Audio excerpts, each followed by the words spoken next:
Now, which major U.S. benchmark has been the first to complete a 50% retracement? The answer?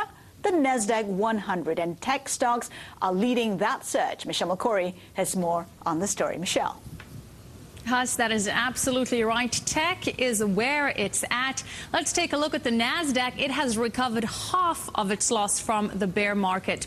Now, if we use the Fibonacci method of technical analysis, we can see that the Nasdaq has now broken through the 50% line of resistance. That's that light blue line right there on the screen.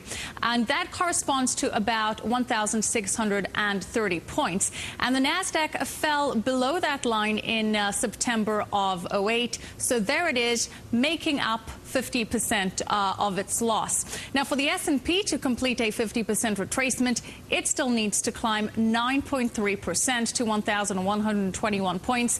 So the Nasdaq way ahead over there. And we can see this with the returns that the Nasdaq has. It's up almost 35% year to date. Compare that to the S&P, which is up 13.5%. And the Dow Jones Industrial Average yielded the worst return so far this year at 8.3%. Tech stocks have also been the best performers among the 10 industries in the S&P's 500 index, up almost 39% year to date. And just another indication of how well tech stocks have been doing. Operating earnings at tech companies are forecast to grow 18% in 2010. That's still a big jump, and that's according to analyst estimates. But that isn't really high. If you look at the analysts' expectations for other companies, the commodity producers in the S&P 500 are expected to grow 87% in 2010.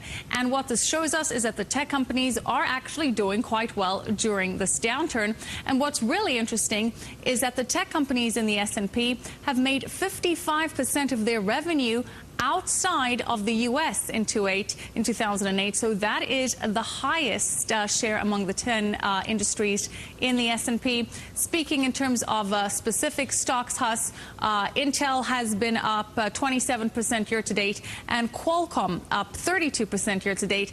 The question is going forward, how much more value do these tech stocks have? Huss, back to you. Interesting stuff. Michelle, thank you so much for that.